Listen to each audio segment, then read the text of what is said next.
Hi, Matt. I would like you to introduce yourself for record to my viewers out there. Well, my name is Matt Certosimo. I'm a candidate for National Membership Secretary of the Liberal Party of Canada. I'm a Liberal from Dufferin-Caledon, which is the north end of Peel Region in Ontario. Okay, and as we both know, we are at the annual convention, Liberal Convention in Ottawa. Yes. What is the hope for the future? Well, the Liberal Party's hope is in moving from the private club model that historically has dominated politics in Canada, North America probably, but Canada particularly, to more of an open mass movement model where we remove barriers for participation in all communities by, for example, eliminating upfront membership fees for participation, by turning organizations over in a truly democratic fashion, and to appreciating that engagement in political parties comes in many, many different languages. And so what we need to do is truly open up in a way that we never have before. And if we do, I believe, the Liberal Party will rise again, just like Phoenix did from the ashes. Okay, having said that, what is in there for the youth? The youth seems to be disenchanted. Well, I think I agree with you, and I think part of the part of the problem, I think, is that political parties historically are a step behind change, ironically, and we need to get with the times. And the reality for youth is that they want to have a true sense of control over the organizations in which they participate. And if there's going to be some elite in Ottawa that is controlling things, they're not going to be interested.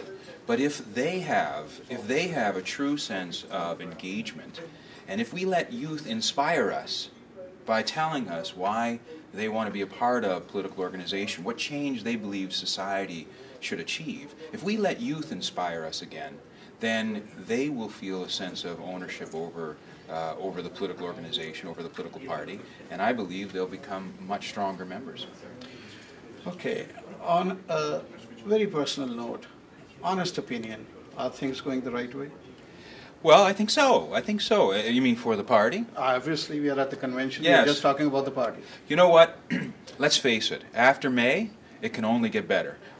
Okay. So when people say, you know, Peter C. Newman wrote a book, you know, and the title was The Death of Liberal Canada. I don't know if you heard about that book after the May election. And then I noticed in the media he revised his position and he says, okay, maybe they're not dead, they're just dying. When you go upstairs and you see 3,000 delegates from across Canada at a Liberal convention, you get the feeling that maybe next week he's going to have a new line. His new line will be, okay, they're not dead, they're not dying, they just had a really bad flu.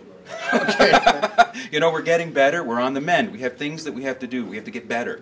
We have to do a lot of things better than we have. But when we have 3,000 people gather in the middle of January in Ottawa, that's a good sign. That's a really, really good sign.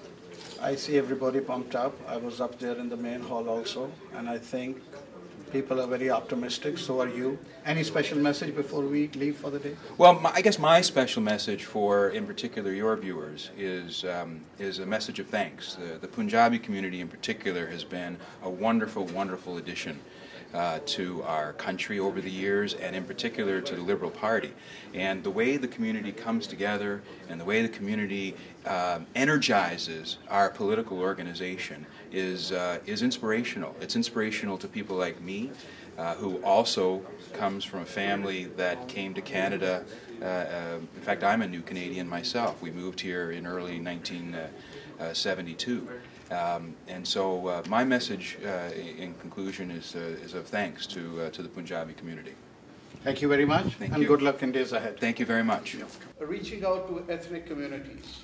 The newly elected president, which we welcome him and we are ready to work with him and his team, failed to reach out to any of the ethnic community as far as the South Asians go. We didn't know him. We had no emails, no intimation. Is he going to answer or you? So what's the reach out? Of course. I mean, I think, look, Mr. Crawley is a very dedicated member and servant of the party. Again, he had many active supporters from a number of different communities. I think the one thing you should know about Mr. Crawley is that he is very much somebody who wants to work with the party organization. He's not running to be the leader of the party. He's not running to be a national spokesman of the party. He's running to help us run a more efficient and effective national organization, and he sees that as his job. There's an organizing job that still has to be done. We have many, many ridings which don't have enough members. We have a whole work to do to make the supporter concept real. We have a great deal of work to do in that department, but I'm quite confident you can ask him questions when he comes by. I'm quite confident he'll be very sensitive to reaching out to a variety of communities and to working with us to do that.